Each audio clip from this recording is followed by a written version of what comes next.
Em um mundo sedento por esperança e amor, surge uma escola que irá transformar vidas. Em busca da verdadeira formação humana e espiritual, a escola de fidelidade é um farol de luz nas trevas da ignorância. Descubra um lugar onde a doutrina e a celebração se encontram e a comunidade católica se reúne como uma família. Junte-se a nós em podcasts reveladores, lives inspiradoras e eventos que irão enriquecer sua jornada espiritual. Em um mundo cada vez mais dividido, a Escola de Fidelidade é um refúgio de unidade e amor. Aqui, o fogo da fé é reacendido e corações queimam nas dores de Cristo para levar a esperança aos sofredores. Se você busca uma formação completa, a Escola de Fidelidade é o seu lugar. Entre neste caminho de crescimento espiritual, onde a fidelidade de Cristo é o espelho que reflete em nossas vidas. Bem-vindo à Escola de Fidelidade, onde encontramos o conhecimento, a celebração e uma comunidade vibrante. Descubra a força do amor e da graça. Esta é a Escola de Fidelidade.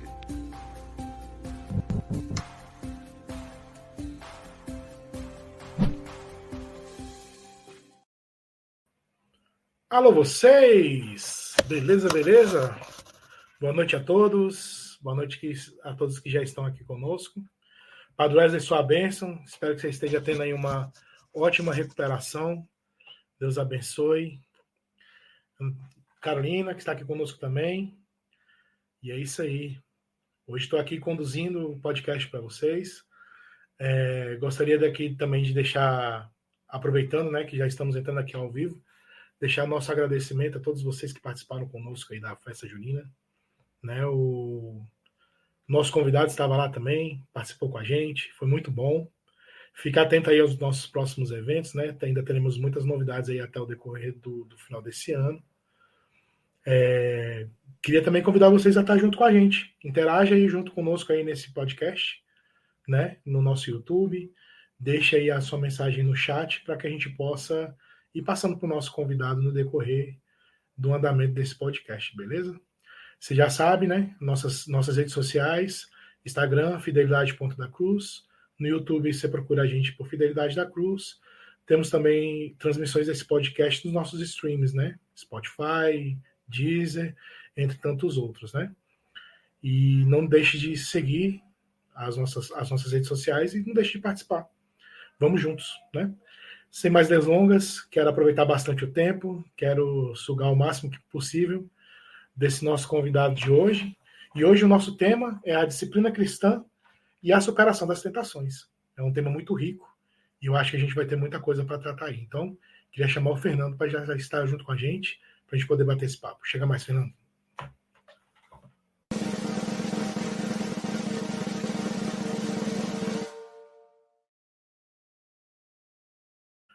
Mr. Fernando? Tá, acho que seu microfone está mudo, irmão.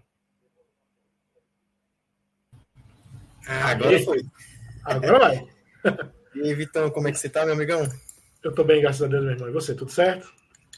Tudo, graças a Deus. Tô na graça. Excelente. E tô aqui na expectativa dos meninos dormirem também. Tá todo mundo ali recolhidinho.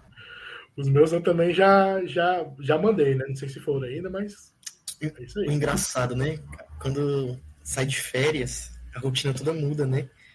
Normalmente eles dormem 7h30, 7 horas, estão na cama já. A rotina é grande, complicada durante o dia.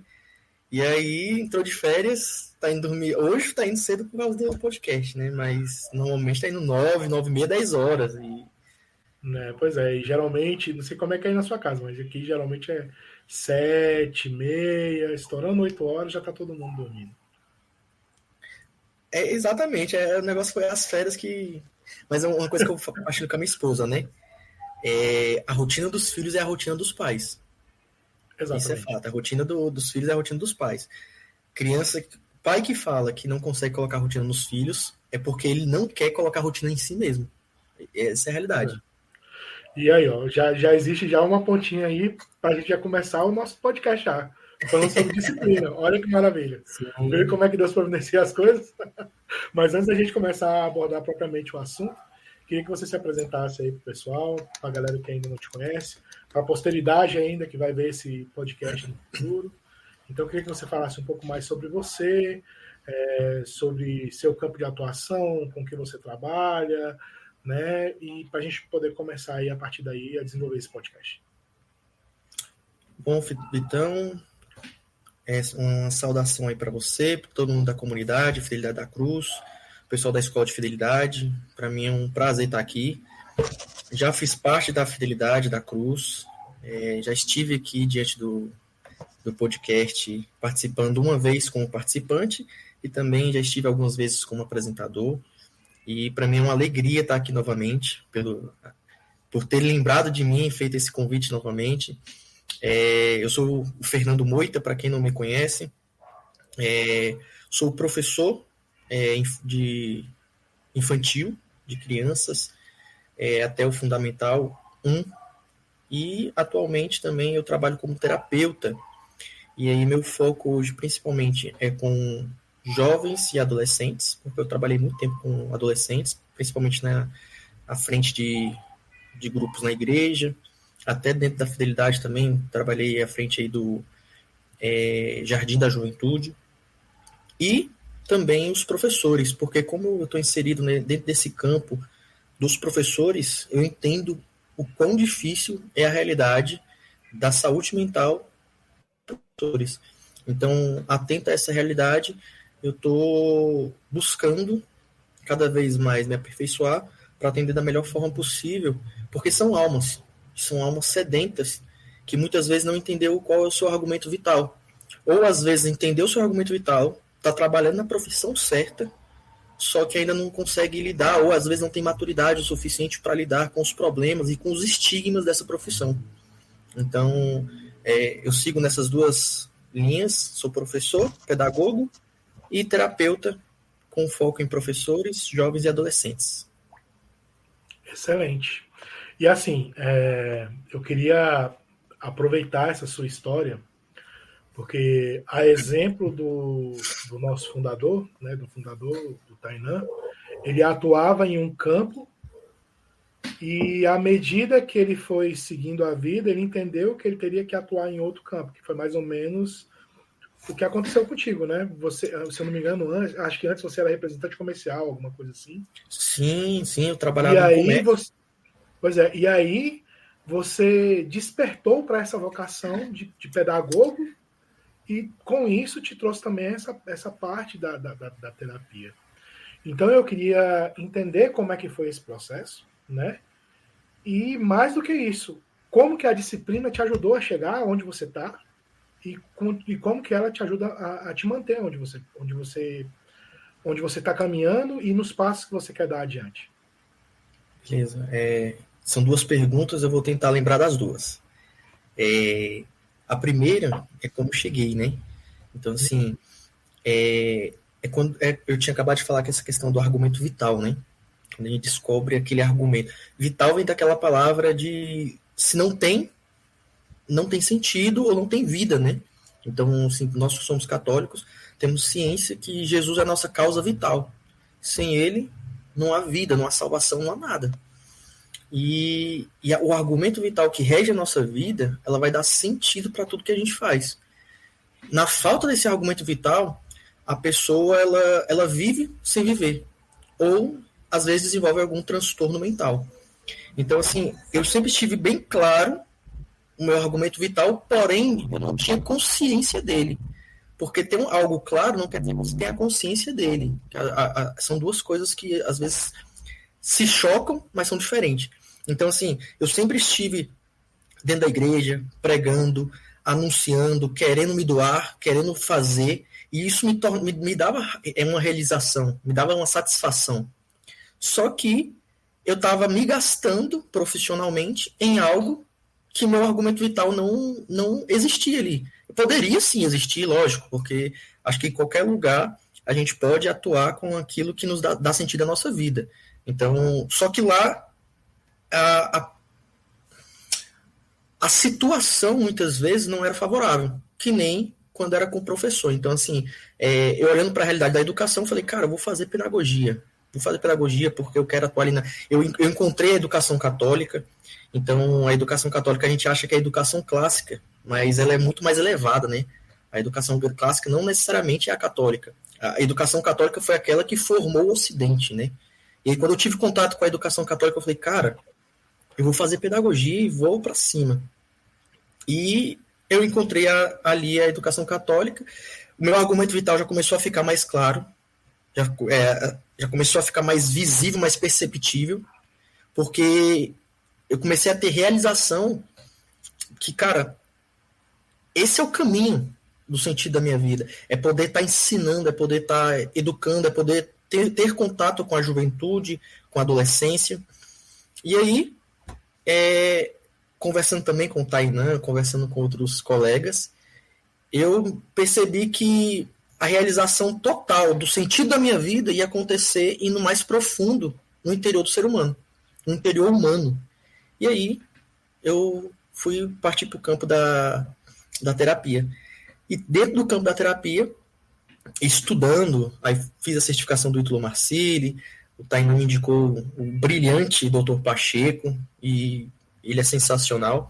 E aí eu fui desenvolvendo isso dentro de mim, desenvolvendo conhecimento, e a disciplina, já partindo para a segunda pergunta, é que ser terapeuta exige um constante estudo. Porque, Vitão, eu não sei se você consegue perceber isso, mas o ser humano, ele tem zilhões de possibilidades. Quando a gente fala de zilhões de possibilidades, a gente está falando de uma pessoa. Então ela tem zilhões de possibilidades. Agora imagine você falar de 10, 15, 20 milhões de pessoas. Então, quanto não aumenta as possibilidades do ser humano? Então, se a pessoa, ou um terapeuta, ou qualquer um que trabalhe na área, seja da educação, ou seja da saúde mental, ele vai ter que lidar com uma grade horária de estudo constante e tem que ter uma disciplina muito grande para isso. Porque senão, ele vai se perder. Ele vai se perder. A gente pode pegar aí tantos, como exemplo da saúde mental, né? Os padres. Por que padres? Por que caixa d'água? Padres têm problemas com a sua vocação ou têm problemas de saúde mental? É porque em algum momento ele se perdeu muitas vezes no estudo, se perdeu ali no zelo com uma alma humana, porque o ser humano é composto de bilhões, zilhões de possibilidades. E possibilidades para o bem ou para o mal. E aqueles que lidam com essa alma, ele tem que saber conduzir essa pessoa. Principalmente para o bem, lógico. Não vai conduzir para o mal. E assim, nesse caso, né, a disciplina ela seria uma coisa global, né? Não uma coisa que você dá atenção ao estudo, descuida da saúde. Dá atenção à saúde, descuida da espiritualidade. Dá atenção à saúde e à espiritualidade, né, e descuida do estudo. Então, é um negócio que permeia todo ser humano. Então, tudo que está contido ali dentro requer uma disciplina para que consiga se dar sequência a um trabalho de formação humana bem consolidado, né? Justamente para que uma das partes não se perca no meio do processo. Né? E no caso de se perder, contar também com a ajuda de profissionais para que coloque as coisas de volta no lugar, que eu acho que é exatamente isso que é a sua proposta. Queria dar boa noite aqui. Só pegando um gancho aqui, Vitor. Opa, pode continuar? Eu só ia pegar um gancho porque para Samanta e para Solange. Beleza. Amanda Moita. E aí, queria que você continuasse aí, porque tem duas perguntas aqui do Padre Wesley que eu acho que vai nos agregar, mas pode botar. Legal. É porque, assim, entrou tudo, parece que Deus conduziu para que o sentido da minha vida pudesse ser exalado, né? Exalado principalmente por mim. E aí, ao ponto de transbordar e ser acolhido pelas pessoas à minha volta. Porque quando eu comecei a estudar a questão da educação católica, quando eu entrei também no campo do estudo da terapia, principalmente um estudo mais filosófico, mais da psique, foi se casando, porque, querendo ou não, a psicologia ela é muito nova, ela é do século passado, retrasado, século XIX, se não me engano.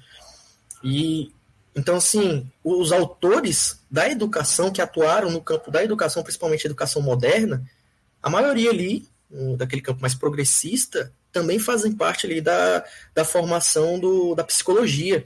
Então foi se casando tudo ali e eu fui pensando, caraca, a gente está vivendo uma geração bem complicada. E aí foi casando, então assim, eu fui me apaixonando cada vez mais, tanto pela educação católica, quanto por essa área mais da psicologia. Excelente, excelente. Aí, ó, o Padre Wesley colocou 2 perguntas. E eu vou fazer primeiro a segunda, né? O argumento vital é a vocação para você? Cara, eu acho que são questões conceituais. Então, a gente está no campo dos conceitos, né? É só para o público entender o que são o campo dos conceitos. O campo dos conceitos é como se fosse um mundo imaterial. A gente pode pegar aqui exemplo, acho que quem é da área da filosofia vai entender. É o Teorema de Pitágoras, por exemplo. Ele dá a solução ali de quadrado. Mas não é porque não existia Pitágoras na época que o teorema não existisse, porque o quadrado estava ali. Então, se o quadrado estava ali, em algum lugar o teorema existe. É que nem a justiça. Se eu perguntar para você, Vitão, o que é a justiça? Você vai me dar um ato de justiça. Então, não é porque não tem um ato de justiça que a justiça não exista. Então, a gente está no campo dos conceitos. Eu acho, e aí eu estou falando de mim, que vocação é uma coisa e argumento vital segue em outro meio. Porque o argumento vital vai me ajudar a dar sentido também na minha vocação, penso eu. O meu argumento vital vai me ajudar a dar sentido na minha missão, seja ela minha vocação, ou seja minha missão profissional, minha missão ao que eu fui chamado. Então, assim, eu acho que são 2 coisas conceituais que, dependendo da mente que formulou esse conceito em si, possa ser que para ela vai ser sinônimo, para outros não. Eu entendo que não é que possa parecer, mas não é sinônimo. Porque, às vezes, tem uma pessoa que é vocacionada ao matrimônio, mas ela não percebeu o seu argumento vital, então ela vive mal o seu matrimônio. Ou, às vezes, ela é vocacionada ao sacerdócio, ela não percebeu qual que é o seu argumento vital e vive mal o seu sacerdócio. Então, assim, além de perceber qual que é a sua vocação e qual é o seu chamado, perceber o que dá sentido na sua vida também é muito importante, muito fundamental. Eu penso seguindo nesse caminho, né?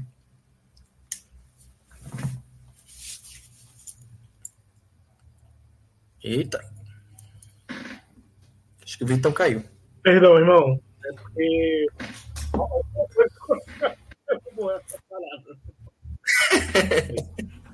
Desculpa, te sair bem no meio do seu argumento, é porque realmente foi um lapso aqui momentâneo. Mas vamos lá. Não, sem problema. Só para a gente retomar aquele mote do que você estava falando. Então a gente poderia dizer que o argumento vital tem como vocação um dos itens. É isso. É como se fosse o todo do ser humano. É como se fosse para aquilo que ele é feito. É isso? Aí, como se fosse o sentido. O que ele seria feito é o que daria sentido, de fato, à vida da pessoa. Porque, assim, para descobrir esse argumento vital, ele é fundamental para você amadurecer, né? Se você não descobre esse argumento vital, você não vai amadurecer. Vou dar um exemplo. Às vezes a pessoa ela tem como argumento vital da vida dela trabalhar para sustentar a família dela. Mas você percebe que isso é uma possibilidade muito, muito superficial?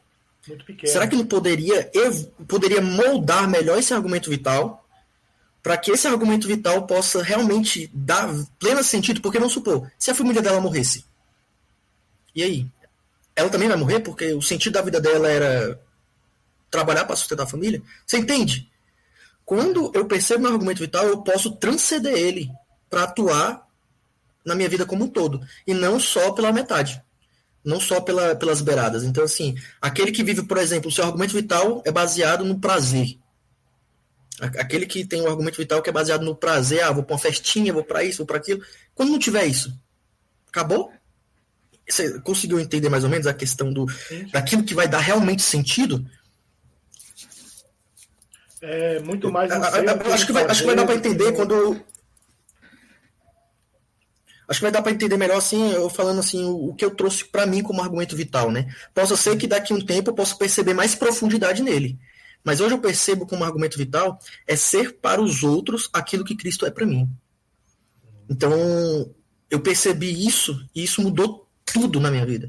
Porque se Cristo é aquele que me tira de um buraco da qual eu não quero voltar, isso norteia a minha vida, norteia a minha vocação, norteia a minha profissão. Quando eu trabalhava no comércio, isso daí também dava para nortear. Só que a circunstância não fazia com que eu ficasse plenamente realizado. Estando na terapia, estando diante, tete a tete de uma alma, eu tenho que olhar para ela e, cara, eu tenho que ser para ela o que Cristo é para mim. Você está vendo a profundidade da coisa? Então, assim, todos nós, todo mundo vai ter um argumento vital que vai reger sua vida. Seja pelo prazer, seja no servir, seja no proteger. Mas o importante é que quando ela perceber que ela tem um argumento vital, que ela tem possibilidades, ela tentar criar profundidade nesse argumento. Porque senão, quando ela perder aquilo que dá sentido na vida dela, ela vai perder o sentido da vida dela? Não, não pode. Ela não pode parar ali. Entende? Perfeito. Perfeito. Legal. Então vamos aproveitar aqui a pergunta da Amanda, antes da gente fazer a segunda pergunta do padre. Como encontrar verdadeiramente o seu argumento vital e, após encontrar, como saber que é algo concreto? Pelo que você me disse, é uma coisa tipo de descoberta dia a dia mesmo, né? Você chega num ponto, amadurecimento. Você entende que é isso. À medida que você amadurece, isso pode virar uma outra coisa, né? Sim. É que nem eu falei, são conceituais. O meu argumento vital não pode ser minha vocação, porque senão vai estar muito superficial. Porque no dia que eu deixar de ter aquela vocação, no caso de um matrimônio, minha esposa morreu, eu não morri com ela. Então, quando eu percebo meu argumento vital, eu vou poder atuar com muito mais verdade dentro da minha vocação. Então, se vamos dar um exemplo, se o meu argumento vital hoje for baseado no prazer, como é que eu vou viver dentro da minha vocação? Eu vou viver um egoísmo total. Você está entendendo? Eu vou viver a pessoa, eu quero me realizar e a pessoa que estoure. Então, assim, é algo que você tem que perceber que existe, e você buscar profundidade nela. E aí, como você vai buscar profundidade nela? É o que a gente às vezes está até desenvolvendo aqui. Perceber ele é um caminho de maturidade. A disciplina é um caminho de maturidade. Uma pessoa que é indisciplinada, a gente pode, acho que a gente vai concordar, é uma pessoa que ela ainda não é madura. Uma pessoa que é indisciplinada é uma pessoa que ainda não amadureceu, porque ela não percebe como a vida dela está desordenada. E a disciplina, ela exige uma certa ordem. Entende? Então, assim, perceber esse argumento vital, ele vai trazer uma disciplina para você, porque você tem que exercer isso na sua vida, você tem que exercer ele na sua vida, você tem que viver ele, senão você não vai se sentir feliz. Você vai viver andando sem ter vida. Acho que é por aí. Entendi. E antes da gente entrar na pergunta do padre, para você, existe disciplina e disciplina cristã? Ou disciplina é disciplina? Ah, legal. Eu comentei no meu Instagram que eu ia trazer aqui para vocês a percepção da disciplina dentro das três virtudes teologais. Porque, de fato, existe as virtudes humanas. Então, a disciplina não é diferente das virtudes humanas. Uma pessoa que não é cristã, ela pode ser disciplinada. Ela pode. De forma humana, ela pode.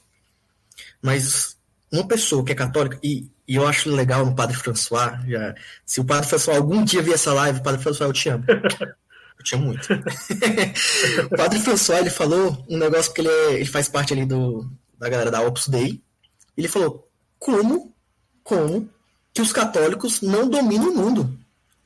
Porque os católicos é completo em tudo, porque a graça de Deus é como uma cachoeira que banha o católico. Então não é porque o católico ele tem que ser milionário. É porque a graça é tão grande, tão grande, tão grande, que ele vai ser melhor em tudo. Porque ele não sei. Não tem porque ele não ser. Porque a coisa é tão grande, tão grande, a fé ilumina a razão. Então daí a gente já pode tirar, é algo gigantesco. Então se tem um católico mesmo, disciplinado, virtuoso, dentro de uma empresa, e uma outra pessoa, quem deveria ser promovida? Se o católico for de fato virtuoso, ele vai ser, desculpa a palavra, ele vai ser. Eu não quero falar um xingamento aqui, mas ele vai ser muito bom. Você não está entendendo. Ele vai ser muito bom. Então, assim, todo católico, quando ele é batizado, ele recebe 3 virtudes. Isso nos fala o catecismo, tanto de Pio X quanto o amarelinho. Quando a gente é batizado, a gente recebe as 3 virtudes teologais: fé, esperança e caridade. Então, a fé, esperança e caridade, além de ser virtudes, elas vão atuar em nós como potências. Então, assim, isso é muito, muito forte, porque todas as virtudes humanas, buscando apoio nas virtudes teologais, elas ganham um boom de transcendência, elas transcendem a outro patamar. Então, quando a gente fala de disciplina, a gente vai sempre lembrar de algumas virtudes que estão em torno da disciplina. A ordem, a perseverança, a constância. Mas quando a gente fala de uma pessoa que é cristã católica, e ela é disciplinada, e ela se utiliza dessas potências que Deus colocou na sua alma no seu batismo, ela vai para outro patamar. Ela vai para outro patamar. Então, assim, a gente pode, só para mostrar a questão aqui, a caridade, Tanqueray, ele vem dizer lá na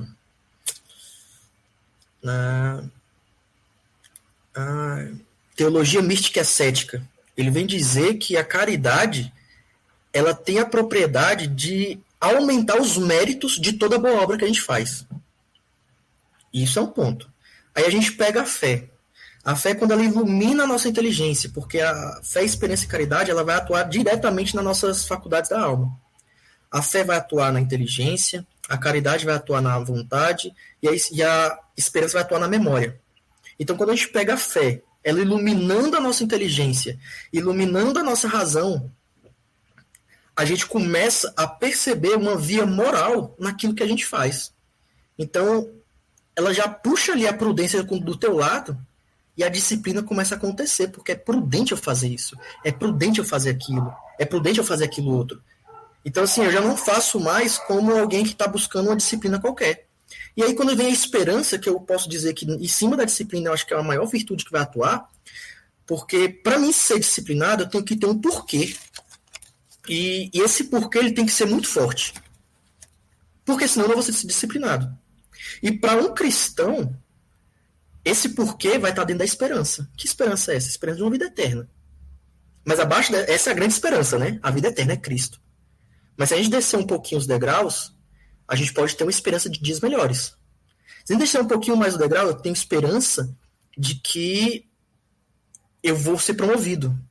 Eu tenho esperança. Você está entendendo como a virtude da esperança vai canalizar para que eu possa ser perseverante, mais perseverante do que uma pessoa que não tem a virtude da esperança, para que eu possa ser mais ordenado do que uma pessoa que não tem a virtude da esperança, para que eu possa ser mais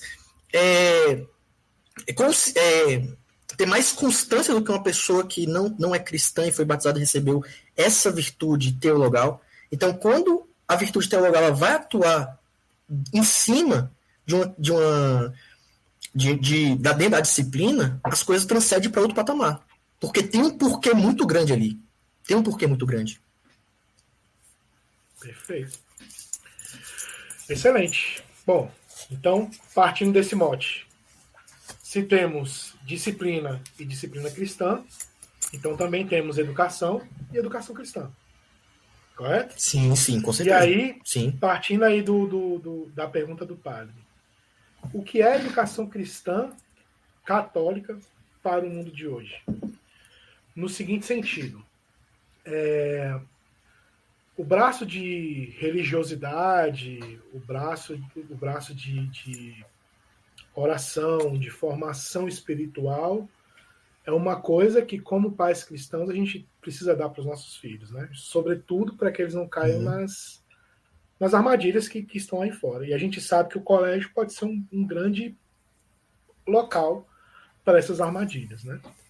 Então, o lugar com que os filhos estudam, perguntar diariamente o que aconteceu no colégio, para ter que desfazer algumas coisas que foram feitas ali naquele ambiente, para tratar de alguns assuntos que às vezes nem era hora de ser tratados, mas que foram antecipados por causa da vivência que os próprios filhos têm com os pais, que não tem esse mesmo caminho, que não tem esse mesmo olhar.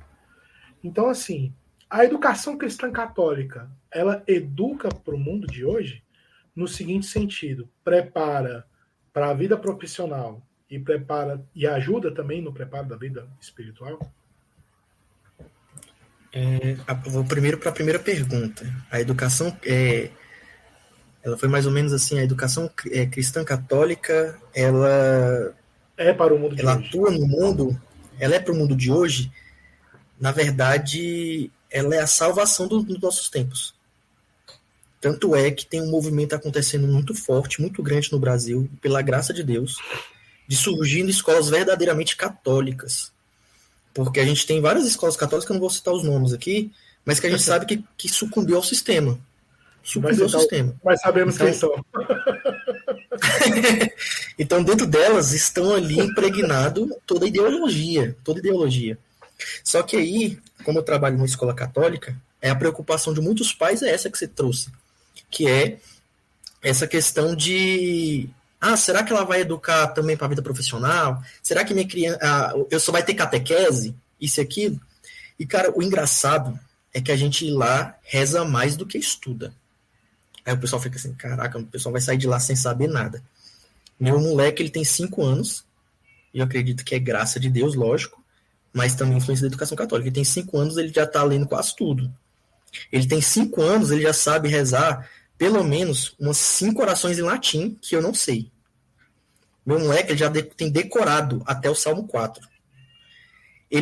Aí lá na escola também, os professores também têm que decorar, né? E aí eu pedi ajuda dele, 5 anos. Na época ele tinha 4. Eu pedi ajuda dele para decorar o Salmo 1.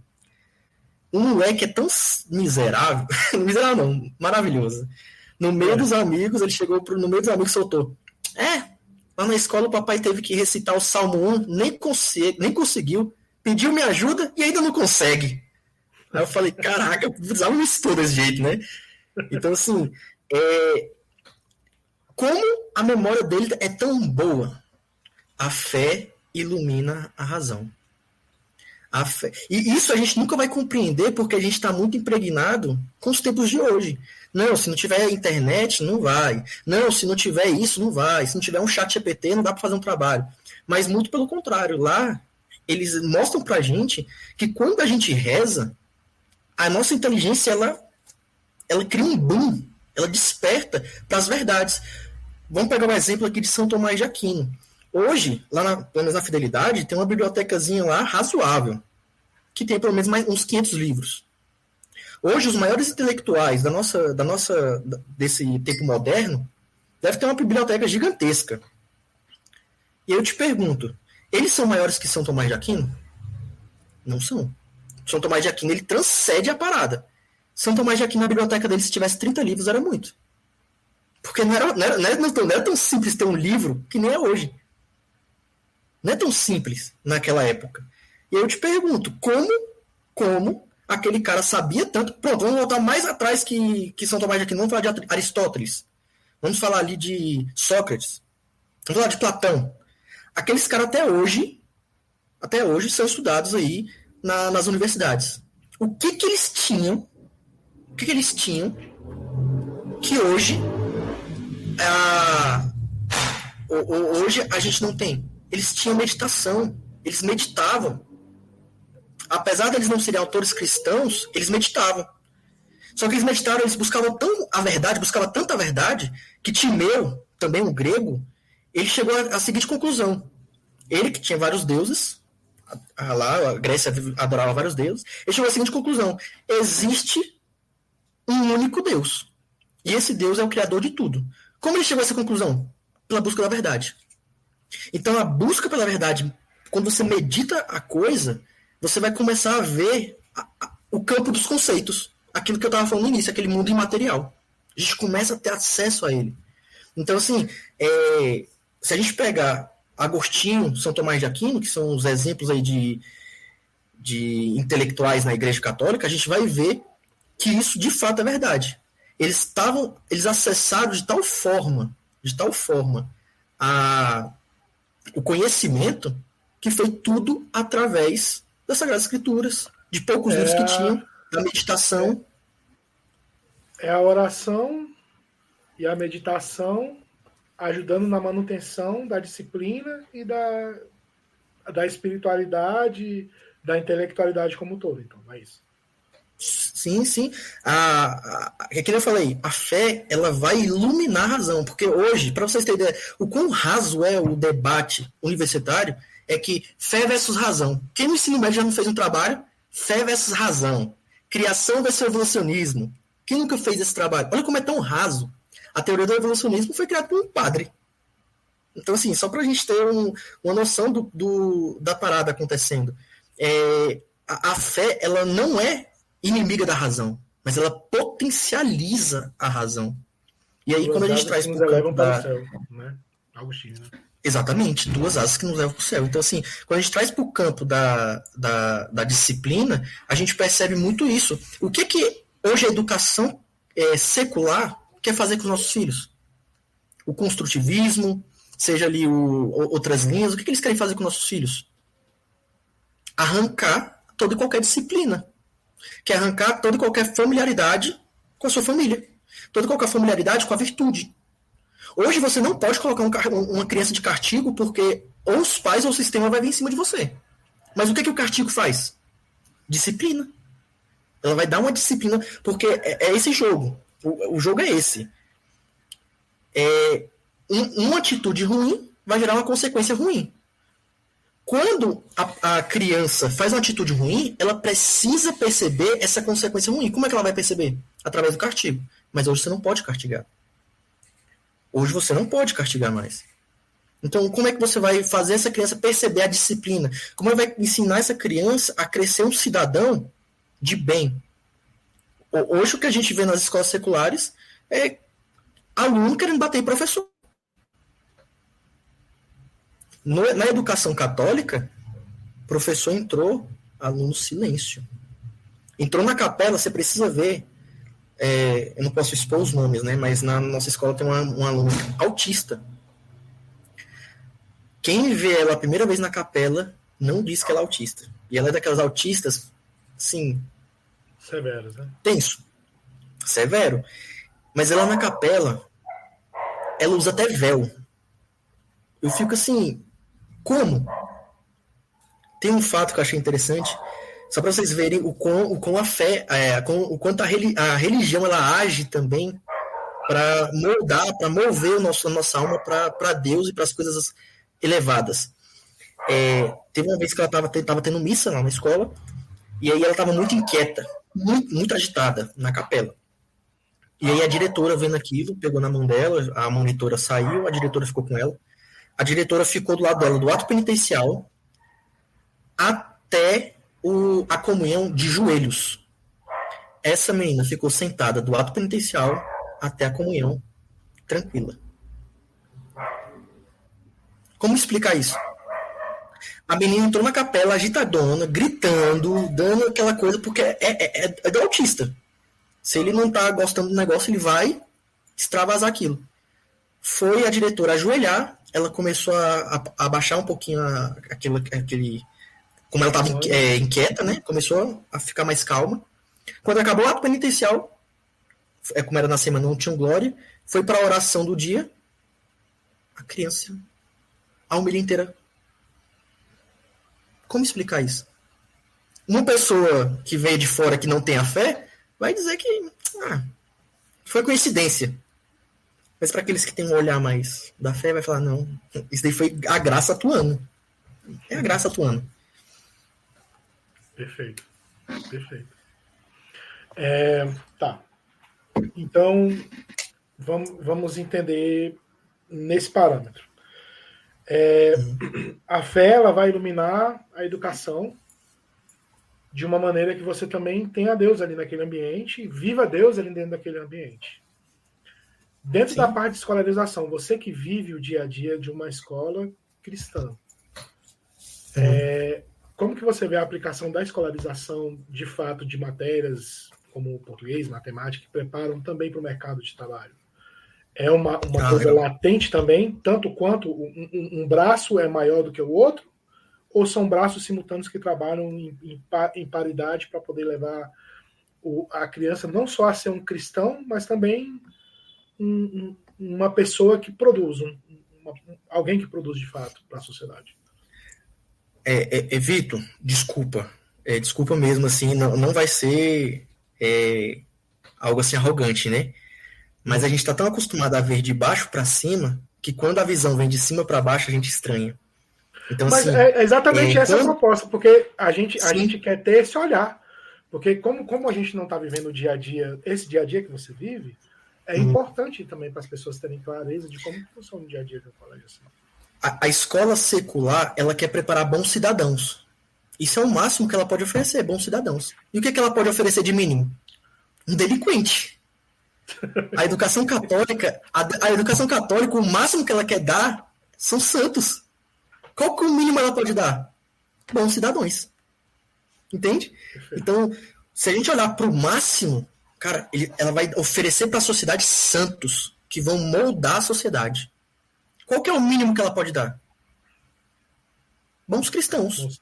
Bons cidadãos. Então, assim, olhar, esse olhar, né? Então, vamos pegar a pergunta lá, português, matemática e tudo mais.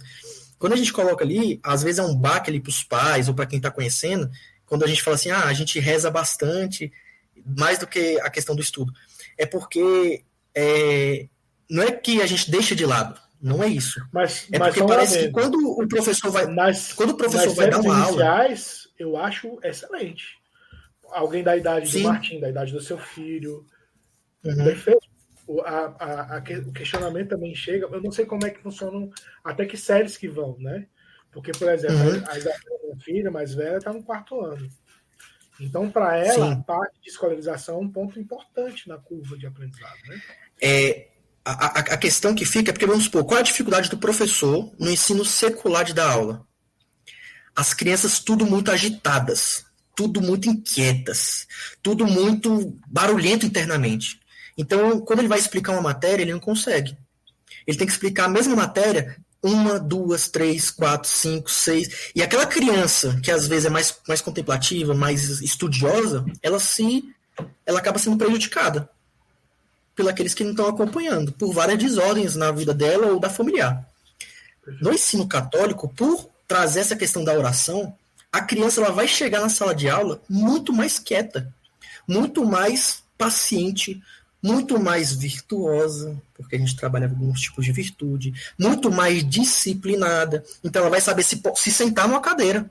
Se você chegar numa sala de aula, tem aluno que está sentado assim, ó. Ou então está deitado com a cabeça na carteira. Ensino católico não. Tem que ter disciplina no sentar.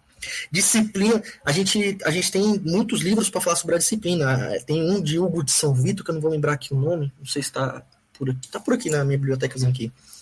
Mas Hugo de São Vito ele fala muito dessa questão da disciplina, porque para alcançar a bem-aventurança, a gente tem que partir da ciência, a gente parte da disciplina para chegar ali na bem-aventurança. Então, assim, a disciplina ela faz parte do processo de santidade. Ela não é algo contrário, ela faz parte do processo. Então, quando a criança chega ali, o professor não tem que ficar se desgastando no mesmo assunto, no mesmo tema. Então, corre muito mais rápido o processo de alfabetização, seja matemática, português, geografia. E o outro ponto, São José Maria Escrivá, ele fala um negócio bem interessante. 1 hora de trabalho é 1 hora de oração, né? Uma pessoa que trabalha 1 hora quer dizer que ela está rezando 1 hora? Não necessariamente. Mas uma pessoa que trabalha 1 hora, ela está rezando 1 hora? Pode ser. É a mesma frase, só que 2 situações diferentes. Quando é que meu trabalho vai se tornar uma oração? Quando eu coloco Deus no meu trabalho. No ensino católico, até os problemas matemáticos, tem os santos, tem a igreja, tem a religião, eles conseguem perceber isso do que a gente falou às vezes na oração, na missa. Teve um que foi engraçado, que eu estava imprimindo ali as provas de um colega, e lá tinha um problema matemático bem assim. Santa Terezinha, isso para o primeiro ano. Santa Terezinha teve 9 irmãos, algo assim, teve 9 irmãos. 4 foram morar no céu, 3 foram morar no céu. Quantos irmãos tinha Santa Terezinha?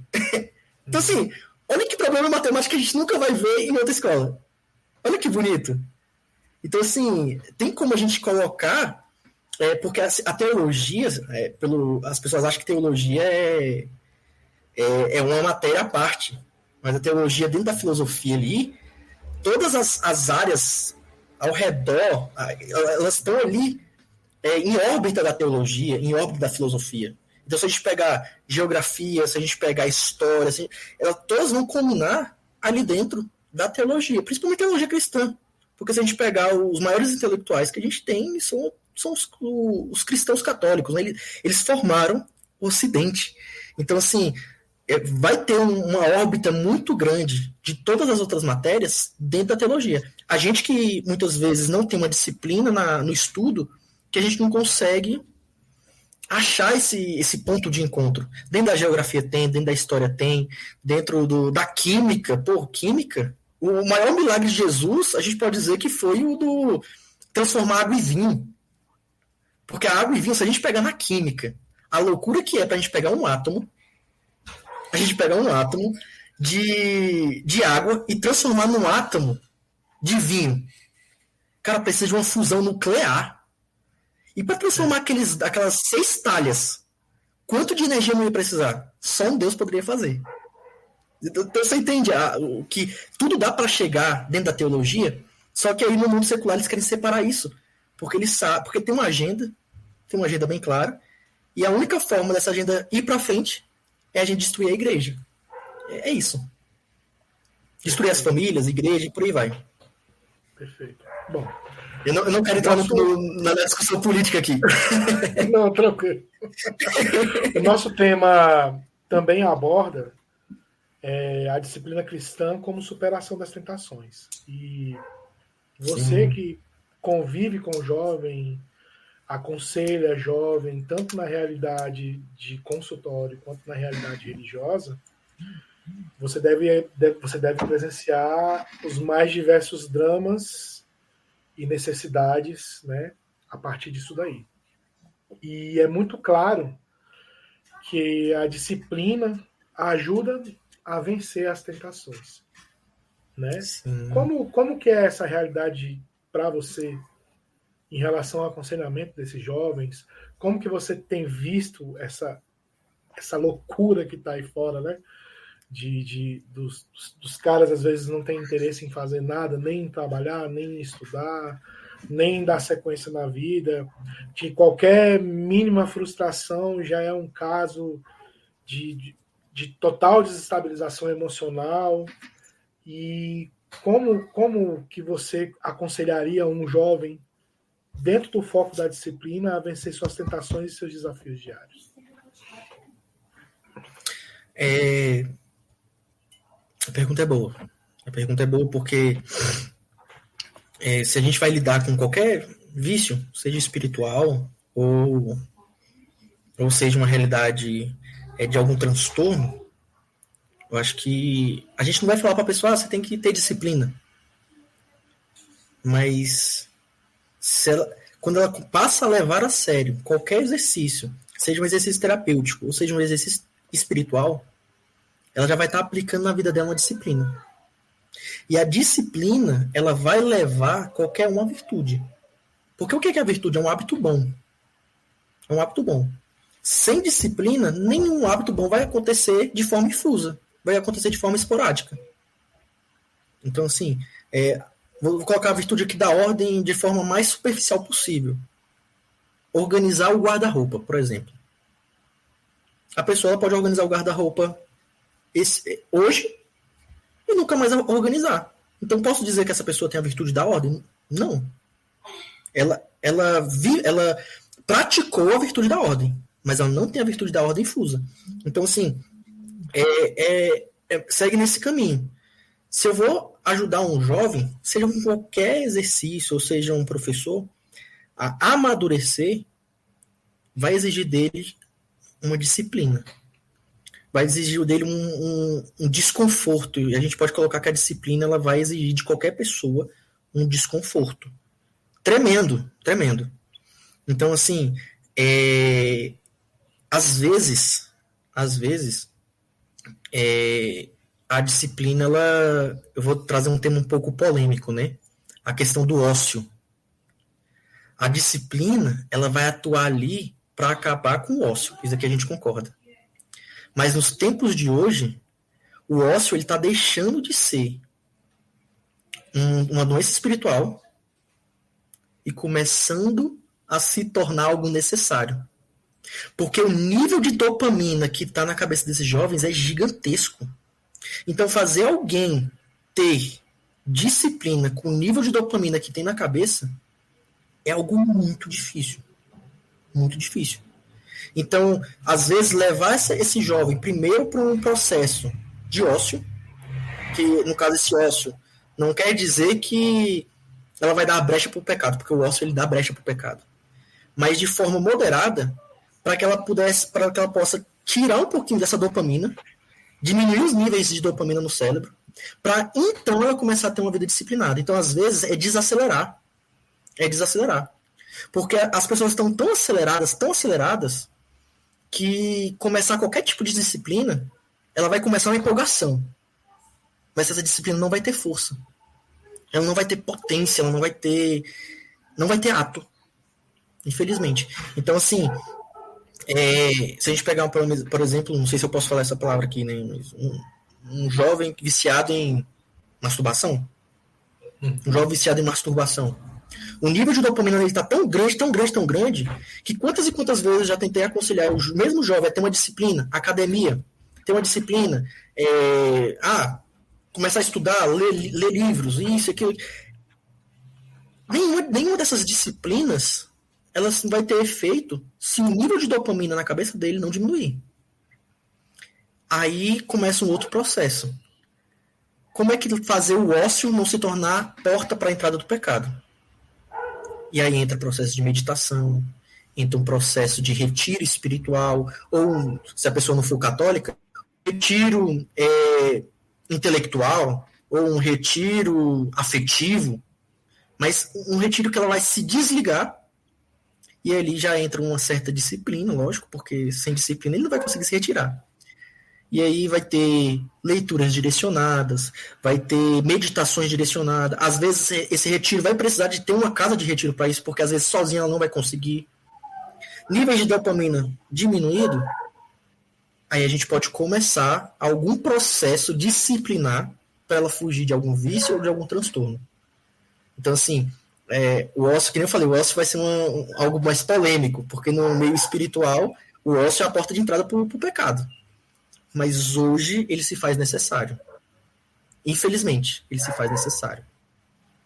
Perfeito. No caso, então, um ócio tecnológico, por exemplo, né? Que hoje em dia... nesse sentido. Pois é. Porque, por exemplo, hoje o papel da tecnologia ele permeia a nossa vida.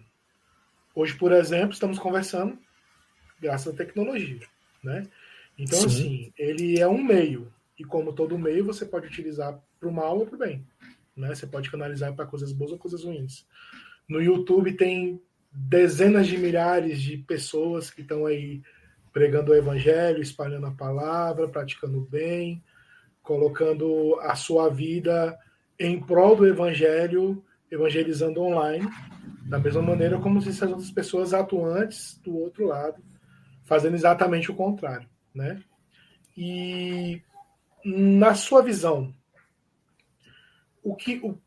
e aí eu nem digo em relação aos nossos filhos, porque realmente tecnologia para eles hoje é o mínimo do mínimo do mínimo do mínimo, né? Tipo, sei lá, os desenhos, por exemplo, que assistem tem que ser muito bem vigiados, às vezes talvez nem ter, não sei se é uma realidade para muitos, mas talvez a exposição, se possível, que nem aconteça.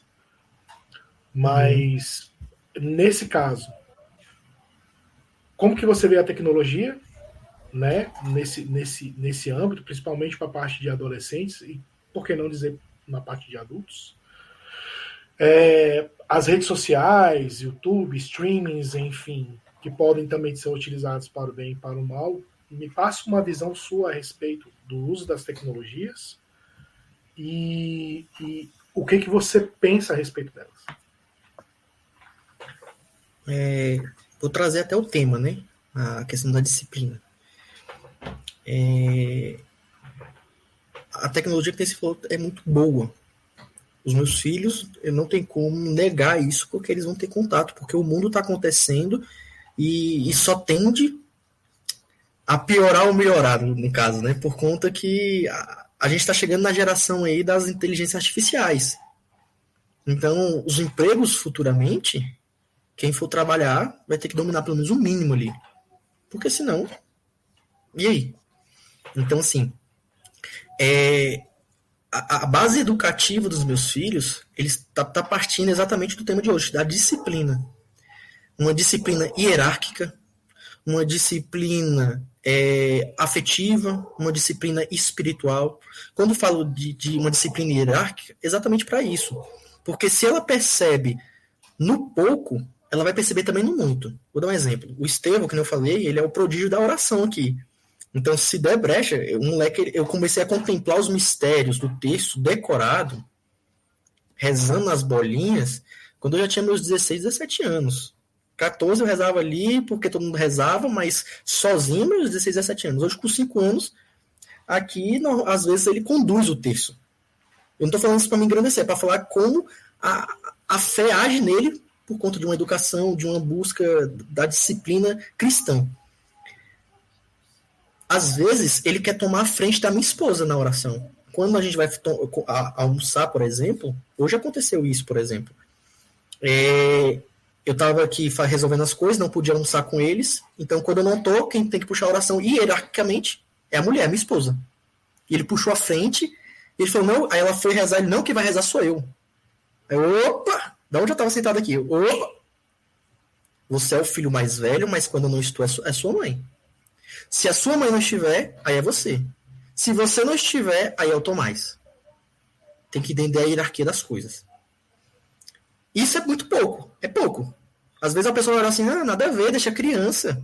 A educação construtivista, né? Deixa a criança, qual o problema? Mas é que tá, né? É desse pouco que aparece pedir a bênção pros mais velhos, é desse pouco que aparece ficar calado quando os mais velhos estão... Então, assim, são tijolos que você vai construindo e que vai solidificando. E que se você não ensina nessa idade... E tem uma escalada. Sim. E aí quando eu falo essas coisas pequenas, vamos supor, aqui em casa, ele come o que não gosta. E às vezes o Tomás não tá comendo uma coisa que ele não gosta, ele vai falar, come, eu não gosto e tô comendo. E aí, como ele começou a comer o que ele não gosta, que eu falei assim, come que você vai ficar forte. Aí o pessoal fala assim, toda criança sabe disso, é papinho de... Não, é na realidade, é um papo espiritual. É uma coisa pequena que ele não entende, mas futuramente vai entender. Quando eu não como uma coisa que eu não gosto, espiritualmente, eu estou exercitando a minha temperança.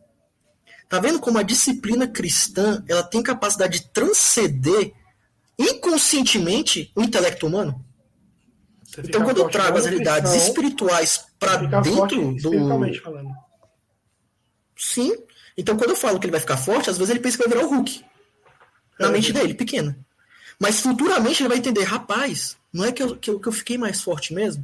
Porque agora eu não fico selecionando aquilo que eu vou comer, eu como que tem. Ou eu tenho, às vezes, a prudência de comer o necessário. Eu tenho a temperança de comer o necessário. Não comer para me passar mal e nem comer para me faltar. Então, assim, a disciplina cristã ela tem a capacidade de nos colocar, nos educar para o céu. E quando a gente é educado para o céu, viver nessa terra é farol para todo mundo, é farol para todos que estão à nossa volta. Então, ser educado para o céu, ter uma disciplina cristã, se torna farol para aqueles que estão à nossa volta. Acho que é por aí. Perfeito. Bom, a Mitz fez um comentário aqui, falou que ela é viciada em dopamina. Mitz, é complicado. Em certo grau, alguns de nós também é. E esse é um controle que tem que ser feito dia a dia. Eu também sou. Acho que hoje em dia está muito difícil de se desviciar disso. A dopamina é um negócio assim, que causa abstinência assim, profunda. Eu não sei se você viu alguns vídeos de jovens. Eu vi um especificamente que eu fiquei pasmada. O Vitor, um cara tinha ganhado do pai lá dos Estados Unidos, tinha ganhado do pai um carro.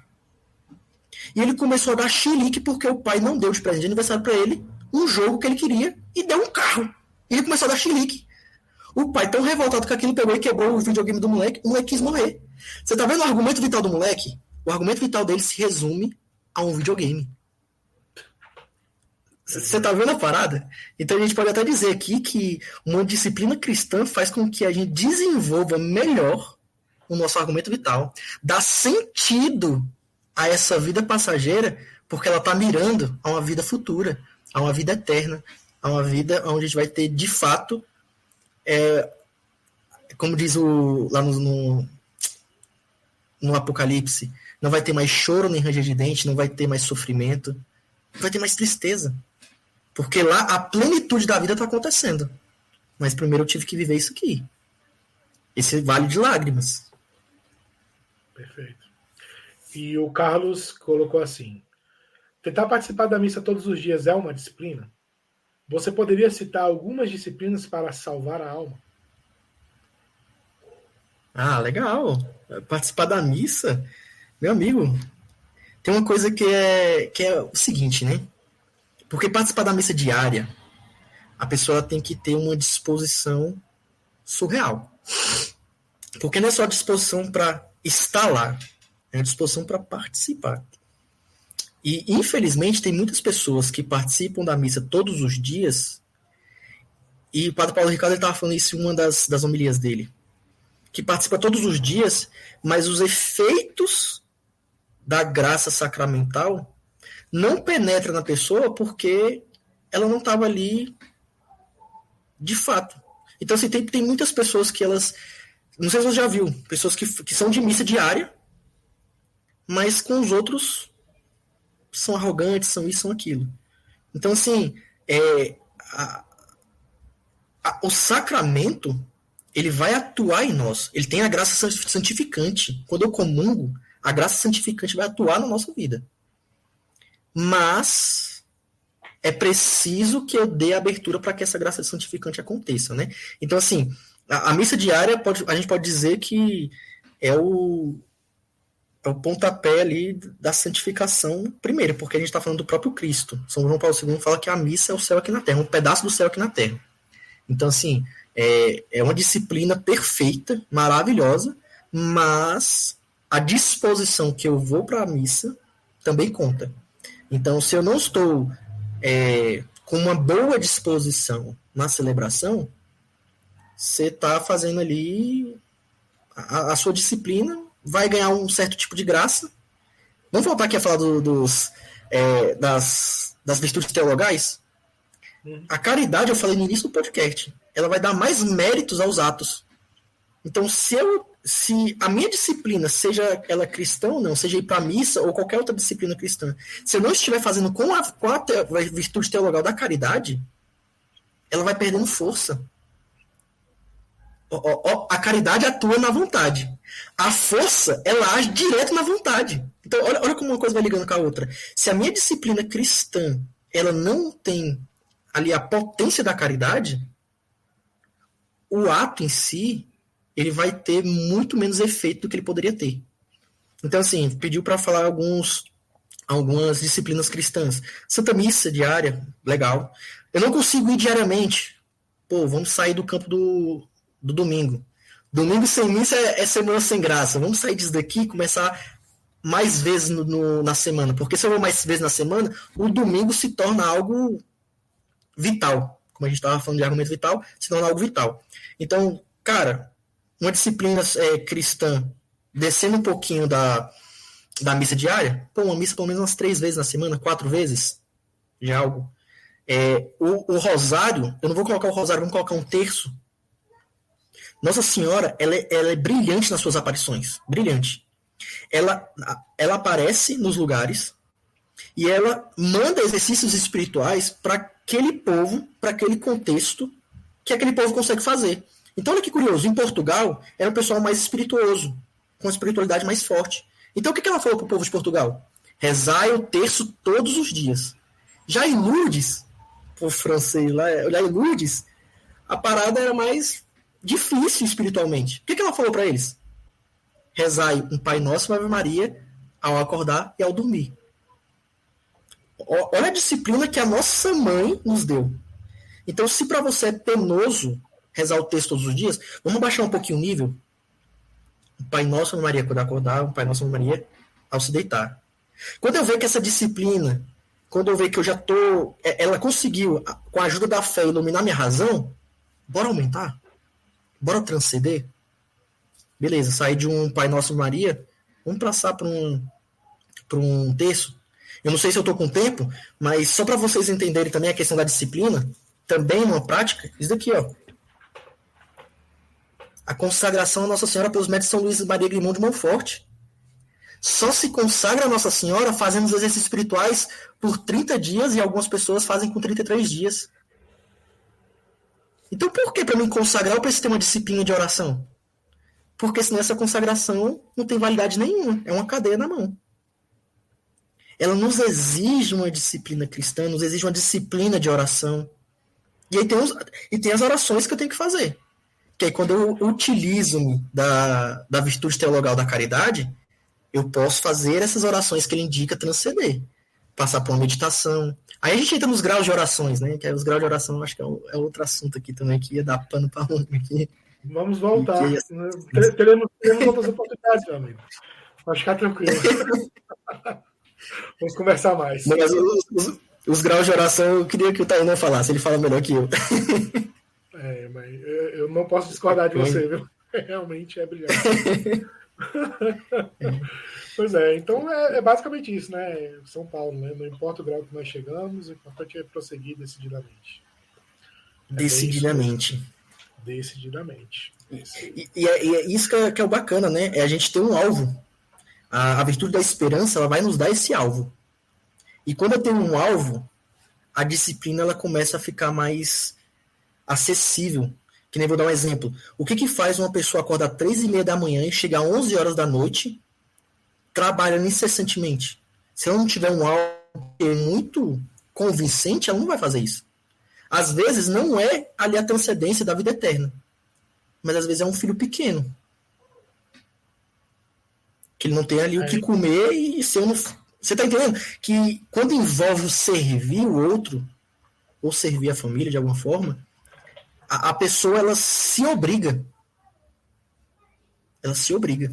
E se ela não tiver uma esperança para fortalecer todas as outras virtudes, às vezes ela vai dar pane e vai querer, às vezes, até... Não sei se vai cair a live, né? Mas Pois é. Bom, pode não parecer, mas temos mais de 1 hora conversando aqui. Não é, rapaz? Impressionante, né? Quando o assunto tá bom, como o tempo passa. E assim, eu queria... A disciplina, ela é muito boa para falar, porque ela tem muita coisa para falar. Então, assim, às vezes a gente acha que não tem, mas ela envolve todo um caminho espiritual. E quem não acredita na espiritualidade, não tem fé, a disciplina ela também vai reger também a vida secular de qualquer pessoa. Perfeito. É isso mesmo. E assim, agora que a gente está partindo mais aí para o final, eu queria deixar 2 perguntas, né? A primeira seria o seguinte. Nós conseguimos ver aqui que a gente pode se utilizar de vários métodos em relação à disciplina. Vai desde começar a fazer orações, pequenos gestos, que vai... o jejum é uma maneira de disciplina, de te trazer para aquilo que é essencial e tudo mais. E a disciplina, ela tem total relação com a liberdade, né? Porque quando você é indisciplinado, você se torna escravo das suas vontades, ao passo que a disciplina ela te traz a liberdade de fazer aquilo que de fato você precisa fazer, né? Te traz clareza, vamos colocar assim, para colocar em níveis de importância aquilo que de fato é importante. Então eu queria que você falasse um pouco sobre isso, como a disciplina está associada à liberdade.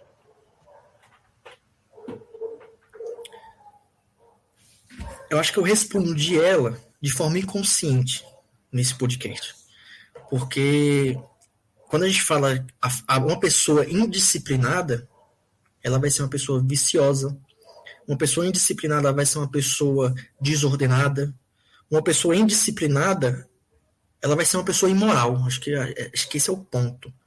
Porque a cristandade, ela faz com que a gente seja pessoas morais, pessoas alicerçadas numa moral que nos edifica e edifica a sociedade. Então, uma pessoa indisciplinada, consequentemente, vai ser uma pessoa aberta ao pecado. Ela vai ser aberta ao pecado. Porque a disciplina nos tira do ócio. E eu falei que hoje o ócio está sendo um pouco necessário por causa da dopamina.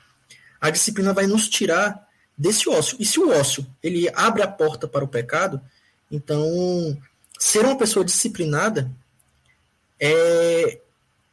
de certa forma é um meio de nos livrar dessa tentação, de várias tentações, né? De várias tentações. Então, seja os inimigos da alma, seja o mundo, seja a carne, seja eu mesmo. Então, se eu tenho disciplina, eu tenho a capacidade de me vencer. Um exercício pequeno de disciplina, que nem você falou, o jejum, ele sempre vai nos mostrar uma realidade mais elevada. Que nem eu falei do meu filho, que se você comer o que você não gosta, vai ficar mais forte. Ali tem que revelar para ele uma realidade mais elevada.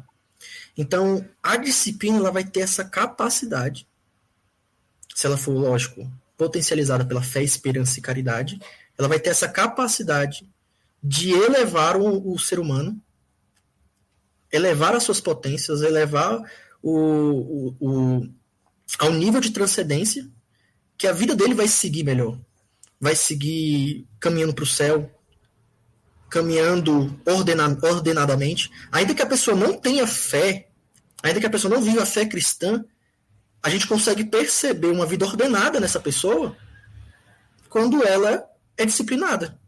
Você consegue perceber ali que existe algo cooperando ali. Aí a gente fala bem assim, nossa, o jardim do vizinho sempre é mais verde, né? Nossa, olha como ele teve sorte. Não, ele teve disciplina. Nossa, olha como ele teve... Não, ele teve disciplina. Nossa, como aquele cara é um pregador excelente. Não, ele teve uma certa disciplina. Deus agiu na pregação? Agiu. Mas ele estudou, ele rezou, ele não chegou ali de qualquer jeito. Então, assim, a disciplina, ela, de fato, ela vai ser um remédio para vencer as tentações. Seja do inimigo, seja do mundo, ou seja as tentações que eu mesmo crio. As minhas próprias tentações, né? Tentação de procrastinar, tentação de sucumbir à dopamina, seja qual for. É isso aí. Maravilha. Bom, então, antes da gente partir para a nossa última pergunta, que é a pergunta com que a gente sempre fecha o nosso podcast, eu queria aproveitar aqui para agradecer a presença do Fernando, agradecer também a vocês que ficaram aqui junto conosco, né? O Carlos mandou uma mensagem para você, falando que você é um abismo, te desejando parabéns pelo podcast. Realmente foi um podcast fantástico, galera. Muito obrigado aí pela ajuda de vocês que nos ajudaram a fazer esse podcast. E queria também lembrar vocês, né, que a gente está aqui nas nossas redes sociais, sempre divulgando os nossos... Carlinhos, eu te amo. Os nossos eventos, sempre divulgando aquilo que fazemos na nossa comunidade. Então, siga lá, Fidelidade.da-Cruz, sempre tem novidade. Segunda-feira estamos aqui ao vivo com o podcast. Na quinta-feira temos atendimento de oração na nossa sede. Na sexta-feira, adoração, às 20h30. E no domingo, missa às 11h30, né, da manhã. Então, peço que você reze por nós. Se possível, nos ajude financeiramente também, né, a manter essa obra. Aqui é o nosso endereço, caso você queira aparecer para nos prestigiar com a sua presença. E conhecer também a nossa sede. E se você puder, nos ajude, né? Tudo que você puder fazer em prol da nossa comunidade vai ser revertido, com certeza, na evangelização. Né? É o nosso trabalho, é aquilo que temos de melhor e aquilo que a gente pode oferecer para todos vocês, né? Que é ajudar a Cristo a ser conhecido, amado e fazer chegar cada vez a mais pessoas. Então é isso. Nossa última pergunta, a pergunta de sempre do nosso podcast. Hoje, meu caro Fernandão, qual é a sua gota de fidelidade, meu amigo? Minha gota de fidelidade, eu tive a oportunidade de responder ela uma vez, e eu acredito que muitas coisas aconteceram para me poder responder diferente agora, né? Acredito que minha gota de fidelidade, ela vai estar ali no meu argumento vital. Minha gota de fidelidade vai estar em viver bem aquilo que eu sou chamado a viver. Acho que minha gota de fidelidade vai ser cair aonde quer que Jesus queira que caia essa gota. Então vai ter muitas pessoas com muitos estigmas aos pés da cruz. E se aquela gota de sangue que cair ali aos pés da cruz, se eu for essa gota, eu quero que ela caia em quem esteja precisando. E ali eu possa, como eu falei que meu argumento vital é ser para as pessoas o que Cristo é para mim, que eu possa servir aquelas pessoas como Cristo me serviu, como Cristo me ajudou, como Cristo me salvou, como Cristo me deu um propósito. Então, minha gota de fidelidade acho que é ajudar as pessoas a entender que elas têm um lugar. Porque na casa de meu pai há muitas moradas, vou preparar um lugar para quem for fiel. Então, é ajudar as pessoas a ocupar o lugar que é dela de direito. Amém. Amém. Que podcast, senhoras e senhores. Que podcast. Foi maravilhoso. Meu irmão, obrigado mais uma vez pela sua presença. Você é sempre muito bem-vindo, tanto aqui quanto na nossa casa. O Francisco deixou aqui um muito bom. Muito obrigado pelo conteúdo. Francisco, você é sempre bem-vindo. Todos vocês são muito bem-vindos para retornarem aqui com a gente. Toda segunda-feira sempre temos convidados aqui. Tratamos de assuntos relevantes para a fé, para a espiritualidade, para a sociedade, por que não? Porque é como o próprio Fernando diz, né? Quando a nossa fé transpassa o nosso entendimento e as nossas atividades, a gente consegue inspirar mais pessoas e fazer aquilo que Deus quer, evocar o nosso chamado na vida da sociedade. Ser santo. É esse o propósito, né? Então vamos rezar aqui a nossa oração da Escola de Fidelidade para a gente poder encerrar. Fernando, é o mesmo esquema. Você faz o primeiro, eu faço o segundo e nós vamos seguindo. Vamos lá.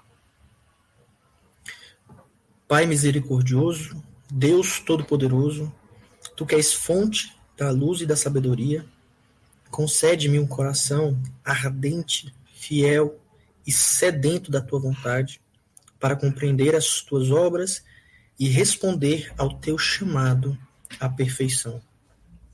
Jesus crucificado, servo sofredor e Filho de Deus, desejo permanecer aos pés da Tua cruz, ao lado da Santíssima Maria, Sua Mãe e nossa, e, diante de Suas dores, cultivar um amor filial a Deus e perseverar na vivência da Tua palavra. Espírito Santo de Deus, Consolador fiel dos aflitos, derrama Teus dons durante minha jornada evangélica e fortalece minha decisão de prosseguir com coragem ao encontro dos sofredores e pequenos, anunciando o Evangelho com alegria. Ó Santíssima e Indivisível Trindade, que é essencialmente dom de si, é amor em sua realidade original e infinita. Fortalece-nos para testemunhar e viver a comunhão à Tua imagem e semelhança. Nossa Senhora das Dores, rogai por nós. São Tomás de Aquino, rogai por nós. Rogai por nós. São João, apóstolo e evangelista, rogai pela comunidade católica Fidelidade da Cruz, por todos da Escola de Fidelidade e pelo mundo inteiro. Amém. É isso, por hoje é só. Solange, obrigado pela sua presença. Francisco, Amanda, Carlos, Mirtes, todos vocês que nos acompanharam. Padre, sua bênção mais uma vez. Carol. Então, esperamos vocês aqui novamente para mais um podcast na semana que vem. Vocês são sempre muito bem-vindos e estejam conosco. Participe das nossas atividades e vamos juntos. Vamos fazer desse mundo um mundo mais cristão, um mundo mais de Deus e vamos espalhar a palavra. Valeu, beijo para vocês. Valeu, Fernandão. Obrigadão. Até a próxima, galera. Fui. Valeu, Vitão.